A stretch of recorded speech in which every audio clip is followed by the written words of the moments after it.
Hey guys, welcome back to my channel. आज की इस वीडियो में हम बात करने वाले हैं टीथिंग के बारे में। जैसे जैसे बच्चा बड़ा होता जाता है, मदर को काफ़ी ज़्यादा प्रॉब्लम्स को फेस करना पड़ता है और उन्हीं में से एक प्रॉब्लम है टीथिंग। इस वीडियो में हम बात करेंगे क्या वो ऐसे साइन है जिससे आप पता कर सकते हैं कि आपके बच्चे को टीथिंग प्रॉब्लम हो रही है कि नहीं हो रही। क्या ऐसी होम रेमेडीज़ है जो इस ड्यूरेशन में आप अपने बच्चे के लिए यूज़ कर सकते हैं।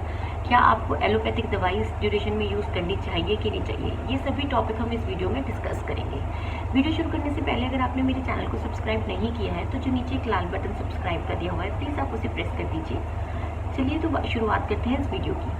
गाइस, जो ये टीथिंग का प्रोसेस होता है जनरली शुरू होता है 4 to 7 मंथ का जब बेबी होता है, जब ये टीथिंग का प्रोसेस स्टार्ट हो जाता है। आप नोटिस करेंगे कि जो आपका बच्चा है वो काफ़ी ज़्यादा खुश है, खेल रहा है, हर एनवायरनमेंट में एडजस्ट हो रहा है। सडनली जो बच्चा होता है वो बहुत ज़्यादा इरिटेबल होने लगता है, चीज़ें पकड़कर खाने लगता है, जो भी उसको सामान मिलता है फ्लोर पर कहीं पे भी तो वो उठा उठा कर उसे खाने लगता है, बहुत ज़्यादा रोने लगता है। उसका बच्चा अगर आपका 6 मंथ से बड़ा है तो उसका जो फूड पैटर्न है वो चेंज हो जाता है। बच्चा रोने लगता है, रात में ठीक से प्रॉपर नींद नहीं लेता, उसको ड्रूलिंग होने लगती है और बच्चे को लो ग्रेड फीवर हो जाता है। ये जो सारे साइन हैं वो आपके टीथिंग के साइन होते हैं। अगर बच्चे को ऐसी कोई भी प्रॉब्लम है तो आप समझ जाइए कि बच्चे का जो टीथिंग प्रोसेस है वो स्टार्ट होने वाला है। तो इस ड्यूरेशन में जो मदर होती है वो बहुत ज़्यादा घबरा जाती है, क्योंकि बच्चा क्या होता है कि यार हर किसी के बच्चे का खाने का पैटर्न, सोने का पैटर्न अलग होता है। कुछ बच्चों को टीथिंग में बिल्कुल भी प्रॉब्लम नहीं होती, लेकिन कुछ बच्चों को इस ड्यूरेशन में, इस टाइम पर बहुत ज़्यादा प्रॉब्लम होती है। साची को जब टीथिंग की प्रॉब्लम हुई थी तो उस टाइम पर, क्योंकि साची इतना ज़्यादा, वो बहुत ही प्रीकी ईटर है और उस टाइम पे खाना उसने बिल्कुल बंद कर दिया था, तो मुझे बहुत ज़्यादा टेंशन होने लगी थी, क्योंकि तभी मैंने उसको सॉलिड इंट्रोड्यूस कराया था और उसने थोड़ा चीज़ों को खाना शुरू करा तभी उसका टीथिंग प्रोसेस स्टार्ट हो गया और उसने बिल्कुल सारी चीज़ों से मुंह फेर लिया। वो रात में उठ के रोने लगती थी, जैसे खेल रही है तो वो खेलते खेलते बहुत ज़्यादा इरिटेट हो जाती थी, इधर उधर की चीज़ें उठा के मुंह में डालने लगती थी। तो मैंने सोचा कि चलो ठीक है, इस चीज़ के बारे में हम डॉक्टर से डिस्कस करते हैं।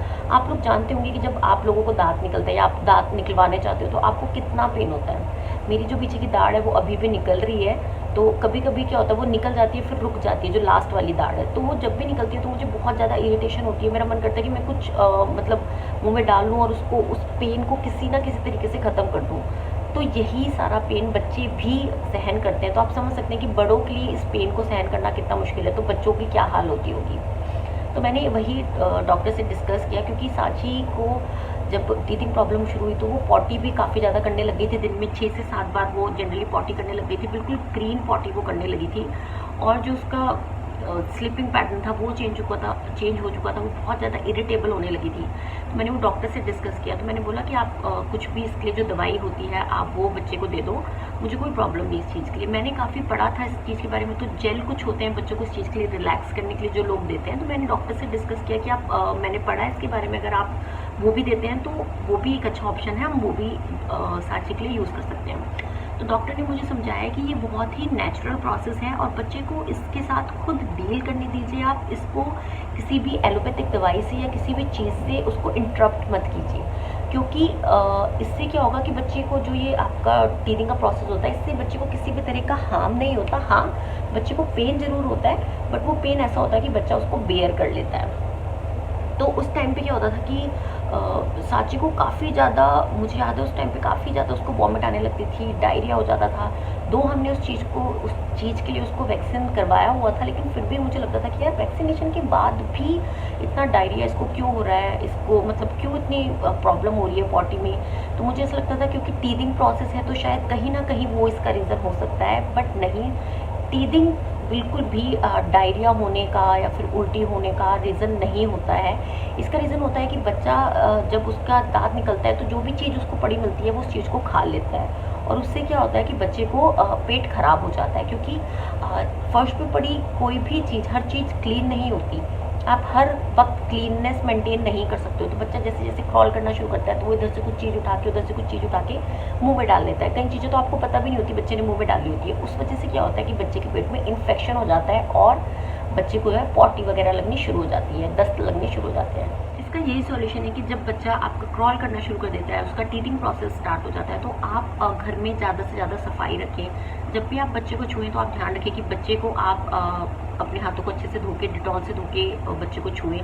ज़्यादा से ज़्यादा आप अपने घर को क्लीन रखें, जिससे कि कम से कम आपके घर में जर्म्स हो और बच्चे को कम से कम इन्फेक्शन हो। इस चीज़ को डील करने के लिए क्या कर सकते हो? तो मैं क्या करती थी, मैं अच्छे से अपने हाथ को वॉश करके मिष्टी के जो गम्स थे उन पर रखती थी और उनको प्रेस करती थी। उससे क्या होता है कि बच्चे को बहुत ज़्यादा रिलैक्स मिलता है। जैसे कि मैंने आपको बताया कि मुझे अभी भी पीछे वाला दाँत आ रहा है, मेरे पीछे वाला दाँत है वो मुझे अभी भी आ रहा है, तो मैं क्या करती हूँ, कई बारी अपनी जो उंगली उसमें डाल के उसको प्रेस करती हूँ तो मुझे बहुत ज़्यादा रिलैक्स मिलता है। तो ये सेम चीज़ मैंने अपनी बेटी के साथ भी करी थी। दूसरी चीज़ मैंने क्या की थी, जो स्पून होती हैं वो मैं फ्रीजर में रख देती थी, और जो मेरे स्पून है उन पे पीछे अच्छा सा डिज़ाइन बना हुआ है प्लास्टिक का, तो उनको मैं फ्रीजर में रख देती थी ठंडा होने के लिए। जब वो ठंडी हो जाती थी तो वो मैं मिष्टी को दे देती थी। तो बच्चा क्या होता है, एक टॉय की तरह उसे मुंह में डाल लेता है, क्योंकि उस ड्यूरेशन में बच्चे को हर चीज़ मुंह में डालनी होती है, तो वो उस चीज़ को भी मुंह में डाल लेता है। और उस चीज़ के लिए जब वो उसको मुंह में डालता है, क्योंकि वो इतनी ज़्यादा ठंडी होती है, तो बच्चे को काफ़ी ज़्यादा रिलैक्स मिलता है। आपने सुना होगा, जब आप कभी डॉक्टर के पास जाते हो तो आप डॉक्टर को बोलते हो कि आपको काफ़ी ज़्यादा पेन हो रहा है या फिर आपको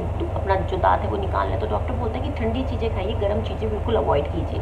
तो ठंडी चीज़ें जब आप खाते हैं तो वो आपके गम्स को काफ़ी ज़्यादा रिलैक्स देती है। तो ये सेम चीज़ हमें अपने बच्चों के साथ भी करनी है। और मैं क्या करती थी कि जब मिष्टी को काफ़ी ज़्यादा इरिटेशन होती थी, तो मैंने अपनी मदर इन लॉ से इसलिए डिस्कस किया, तो उन्होंने मुझे बोला कि जैसे गाजर है या खीरा है, अगर आपका बच्चा 6 महीने से बड़ा है तो आप उसको ये चीज़ें भी दे सकते हैं, लेकिन आपको अब जब बच्चा ये चीज़ें खा रहा है, मुंह में इन चीज़ों को रख रहा है, तो आपको ध्यान रखना है कि आप उसके आसपास रहें, घर का कोई भी बड़ा इंसान उसके आसपास। नेक्स्ट जो टिप है वो ये है कि बच्चे को अच्छे कॉटन के कपड़े को आप डिप कर लीजिए पानी में। पानी जो है वो आपका बॉइल्ड पानी होना चाहिए और ठंडा पानी होना चाहिए। मतलब कि आपका जो पानी है, बच्चे को जो आप पानी देते हैं उस ड्यूरेशन में, क्योंकि आपको बच्चे को सिर्फ बॉइल्ड पानी देना होता है, तो पानी को बॉयल करके आप उसे ठंडा कर लीजिए और उस ठंडे पानी में साफ़ कॉटन के कपड़े को डिप कीजिए और उस कॉटन के कपड़े को बच्चे के गम्स पे लगाइए और उसको प्रेस कीजिए। क्योंकि मैंने आपको बताया कि सारी जो इसकी रेमेडीज़ है वो यही है कि आपको अपने बच्चों के गम पे कोई ना कोई ठंडी चीज़ लगानी है। जैसे कि आप स्पून दे सकती हैं, या फिर आप उसको गाजर या खीरा दे सकती हैं, या फिर आप अपने बच्चे को जो कॉटन का कपड़ा है उसको डिप करके उसको यहाँ पर प्रेस कर सकती हैं, तो उससे भी बच्चे को काफ़ी ज़्यादा रिलैक्स मिलता है। मेरी जो नेक्स्ट टिप है वो है ग्राइप वाटर। मैंने यार इसका कोई मुझे नहीं पता, इसका मैंने काफ़ी ज़्यादा इसके बारे में पढ़ा है। इसके पीछे कोई फैक्ट नहीं है कि बच्चे को ग्राइप वाटर से रिलैक्स मिलता है कि नहीं। बच्चा जो ग्राइप वाटर इनटेक करता है उसका कोई नेगेटिव इम्पैक्ट है या पॉजिटिव इम्पैक्ट है, लेकिन पुराने लोग कहते थे कि जो ग्राइप वाटर होता है वो बच्चे को ठंडक देता है और जो बच्चे का जो टीदिंग प्रोसेस होता है उसको बहुत ज़्यादा फास्ट कर देता है। तो मैंने अपनी मदर इन लॉ से मिष्टी के लिए डिस्कस करा था कि मिष्टी को बहुत ज़्यादा प्रॉब्लम आ रही है, तो हमने उसको ग्राइप वाटर देना शुरू कर दिया। ये एक होम्योपैथिक दवाई है, तो अगर आप किसी एलोपैथिक डॉक्टर के पास जाएंगे तो वो आपको इसको बिल्कुल भी नहीं बताएंगे, बिल्कुल भी सजेस्ट नहीं करेंगे। हाँ, होम्योपैथिक के पास जाते हैं तो वो आपको ग्राइप वाटर दे सकते हैं, लेकिन इसका मैंने जैसे कि आपको बताया, इसका कोई फैक्ट नहीं है कि वो बच्चे को रिलैक्स करता है या टीदिंग प्रोसेस को ईजी करता है या फास्ट करता है। लेकिन हाँ, पुराने लोग इसको बोलते थे कि जो बच्चे का दांत निकलने का प्रोसेस है इसमें ये ईज करता है। मेरी जो नेक्स्ट टिप है वो है कैलकेरिया फॉस्फोरिका। ग्राइप वाटर की तरह इसका भी कोई फैक्ट नहीं है कि ये बच्चों को रिलैक्स देता है या फिर बच्चे को जो टीदिंग प्रोसेस है उसको स्मूथ करता है कि नहीं करता। ये सिर्फ कैल्शियम की गोलियाँ होती है जो कि आपकी बोन्स को अच्छा स्ट्रॉन्ग करने के लिए और जो दांत है उनको स्ट्रॉन्ग करने के लिए यूज़ की जाती है। तो ये जो टैबलेट है ये मेरी मदर ने भी मुझे दी थी और मेरी मदर ने मेरी मासी के बच्चों को भी ये सजेस्ट करी थी। तो मुझे जितना उन्होंने बताया वो यही बताया कि जब हमने तुम लोगों को ये दवाई दी थी कैल्शियम की, तो हमें कभी पता ही नहीं चला कि तुम लोगों के दांत कब आ गए। तो ये जो मेडिसिन है ये मैंने मिष्टी के लिए भी यूज़ की है और मैं आपको बताऊं तो आज मिष्टी 1.5 साल की हो गई है और मैं उसको अभी भी ये मेडिसिन देती हूँ, क्योंकि उसकी जो दाढ़ वगैरह है वो आ रही है। तो मुझे नहीं, मैं ये कभी नहीं चाहती, मतलब कभी नहीं चाहेगी बच्चा अच्छी खासी मूड से डिस्टर्ब हो जाए, जैसा उसका रूटीन चल रहा है वो ऑल ऑफ सडन चेंज हो जाए just because of this teething problem. तो मैं तो मिष्टी को ये अभी भी देती हूँ। तो मेरी मदर ने मुझे बोला, जब मिष्टी 5 या 6 मंथ की थी तब हमने इसको देना स्टार्ट कर दिया था। मैं आपको सजेस्ट करूँगी कि आपका बच्चा जब 4 महीने का है तो आप उसको देना शुरू कर सकते हैं। जैसे ग्राइप वाटर का कोई इफेक्ट नहीं है और एलोपैथिक डॉक्टर जो है इसको सजेस्ट नहीं करते, ये एक होम्योपैथिक दवाई है। तो शायद होम्योपैथिक डॉक्टर भी इसको सजेस्ट ना करें, बट पुराने दादा नानी लोग इसको बोलते हैं कि काफ़ी अच्छी दवाई होती है और उन्होंने हमारे लिए भी यूज़ की थी और ये मैं साजी के लिए भी यूज़ कर। आज के ऊपर इसने काफ़ी अच्छे तरीके से काम करा है, इसलिए मैं यहाँ पे आपको बता रही हूँ। इट्स अप टू यू कि आप अपने बच्चे के लिए लेना चाहते हैं कि नहीं चाहते, या आप डॉक्टर से कंसल्ट करना चाहते हैं कि आप कोई एलोपैथिक दवाई दे दीजिए, या मतलब जो भी है इट्स अप टू यू। जो मैंने अपनी बेटी के साथ यूज़ करा वो मैं शेयर करती हूँ। कुछ मदर्स जो होती हैं वो बच्चों के लिए टीदिंग नेकलेस ले आते हैं। तो मैं आपको यही रिक्वेस्ट करूँगी कि आप जब टीदिंग नेकलेस बच्चे के लिए लेके आ रहे हैं तो आप बच्चे के हमेशा आसपास रहें, क्योंकि वो बच्चे का जो गला है वो चॉक कर सकता है। पहले तो आप कोशिश करें कि आप बच्चे को कोई ऐसी चीज़ ना ही दें, क्योंकि क्या होता है कि मदर हमेशा बच्चे के पास नहीं रह सकती, क्योंकि घर में 10 तरह के काम होते हैं। आप इधर चले गए उधर चले गए, और हर किसी के साथ जॉइंट फैमिली में रहती बच्चे को टेक केयर करने के लिए, तो आप कोई ऐसी चीज़ लाए ना जिसका बहुत ज़्यादा रिस्क हो। सो गाइस, उम्मीद करती हूँ कि आपको ये जो मेरी टिप्स हैं वो हेल्पफुल लगी होंगी बच्चे के टीदिंग प्रोसेस में। ये बहुत ही नेचुरल प्रोसेस है, बच्चे को अपने तरीके से उससे फाइट करने दीजिए। जैसे कि मैंने आपको पहले भी बताया, ये कोई हार्मफुल नहीं है, it's a very natural process. हाँ, आपका बच्चे का जो पैटर्न है वो थोड़ा सा चेंज हो सकता है, आप उसके लिए टिप्स यूज़ कर सकते हैं। सो अगर आपको मेरी वीडियो अच्छी लगी हो तो प्लीज़ लाइक कीजिएगा, शेयर कीजिए, कमेंट कीजिए। मिलती हूँ आपसे नेक्स्ट वीडियो में। Till then bye.